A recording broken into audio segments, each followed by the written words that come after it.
Hi guys, Paul here, ManiacsMeat podcast, episode 78. Quick one here, just by myself, my little lonesome.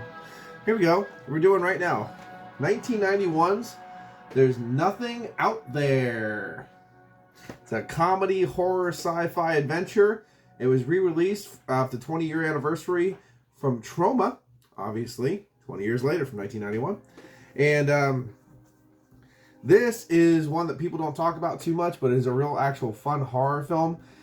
They're a very interesting creature feature, I guess you want to call it, because of the alien in this movie that is murdering people. It just looks like a rotten empanada, basically, with arms. It's very interesting. A rotten taco.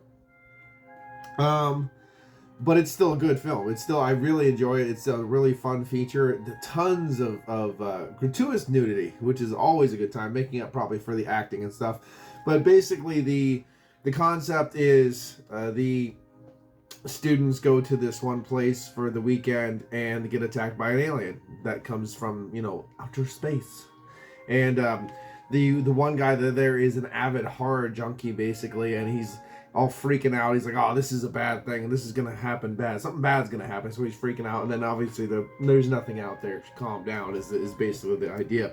So then they start getting attacked and stuff. But before that, it is a little bit of a long draw. There's a lot of times with just the people doing nothing but getting naked and having good times, which is fun. And by the way, don't get mad if someone walks into you while you're having sex if you're doing it in the fucking living room. That's why we have bedrooms and other rooms to do that in. Anyway, so that's funny, but to me, the crown jewel of this film is the opening. The opening, there's a woman who's working in a VHS store, and there is a almost giallo-esque figure, an unknown figure with black gloves and stuff that comes in. She's reading Fantasy Zone horror magazine, and he throws the Weekend of Horror VHS on there, so she's going around, but you get to see all the different VHSs and stuff, and as a horror fan and stuff, like, it's just so good. And so she goes to put the VHS, or actually grab the actual VHS behind the counter, and then the hand comes out, and then she, oh no! But as she does that, all the different little VHS start popping up. You get to see VHS copies of, Evil Dead 1981, Midnight 1982. I was a big fan of that. Trying to think, you can see the Howling in the background. You see the Mutilator. Just all these different films that you can just see like little bits and nips of, and it's so funny. The guy who's doing it is an avid horror fan, and that's why he's doing this shit. And the funny thing is, she's coming down and coming back up, coming down and back up. And when she does it, she's just like covered with VHS, celluloid death. She's covered in VHS, tape,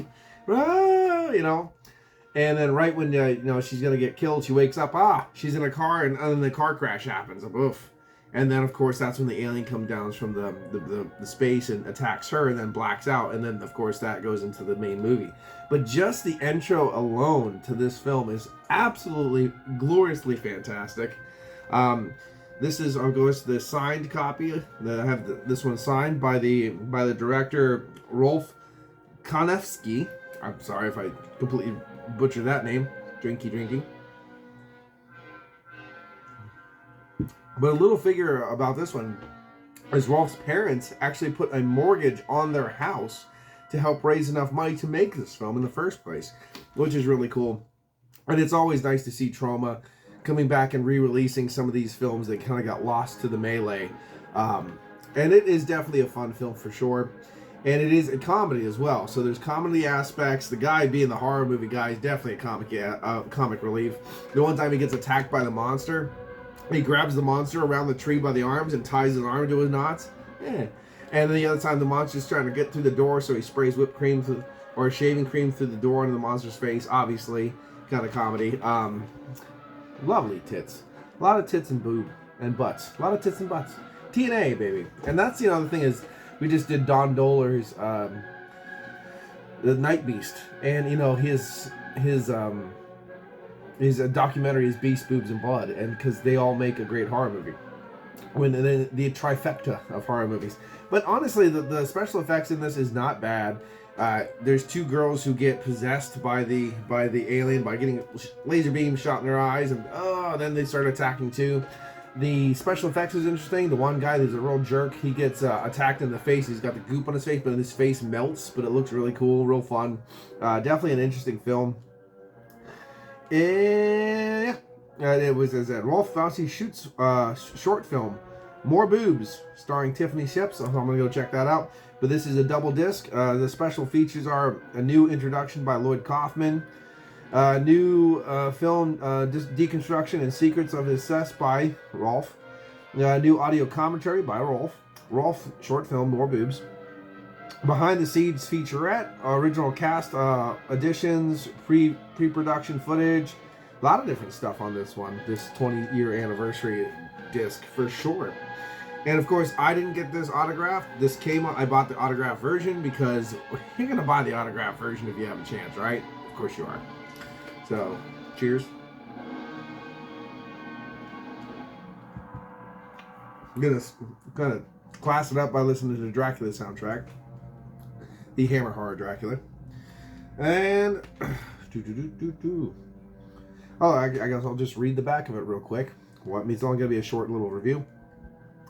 3 hot-to-trot couples and 1 goofy loner travel to the isolated country house for a weekend of debauchery, but soon realize they are not alone in the woods. One of them have seen this scenario before in dozens of horror films, and he knows that it will take he knows what will take to defend themselves from the alien creature determined to eat the boys and mate with the girls. This is what a 20th anniversary DVD should be. So there you go. Much like creatures from the humanoids from the deep, you gotta mate with them women, baby. Mate with them. Put babies in them. The really funny part too is the girl who originally gets attacked in the beginning obviously survives, but the alien's dead. The alien's dead. And I don't know if they did this on purpose or not, but so they find her at the end of the film. They put her in the van, and then all of a sudden, yeah, have you had it kicking sex, Lucky? Because they're like, you probably made it with this thing, or it probably made it with you. And it's like, oh, your eyes are green. She's like, yeah, my eyes have been green since I was a baby. Like, what the hell? And they throw her out of the van, too. So, again, more comical aspects to the film, too. So, that was it. Joe Bob Riggs and Joe Bob goes into the drive-in. So, I guess this was a fun film for them to watch, too, to play on their thing. So, anyway, average film goer. This is probably like a 3 out of 10, 4 out of 10-y. I think it gets a little higher because of the tit value. Be a good USA Up All Night film, if you know what I mean. But horror fan thing, like a nice sci-fi horror fan, if you're a sci-fi cheesy-ass horror fan, this is probably going to be in the 7 to 8 category. Probably pushing 8 because of the tits, too. Because I really enjoy it. I really think it's a real fun film. Definitely one of the ones that I was like, you know what, I should really talk about this film because not a lot of people do. So, they do, but not too many. So, and I'm sure there's definitely reviews on YouTube about this and stuff because obviously it's a cult classic. To me, it's a cult classic. So from the 90s too. You don't get too many good films from the 90s, but they are there. So 1991's There's Nothing Out There. This has been Paul for PA Brews and Maniacs Meat Podcast. I guess I should use the right terminology for the right program because I'm fucking stupid. So there you go. Cheers. Bye-bye. Watch that finger. Here it comes. Woo!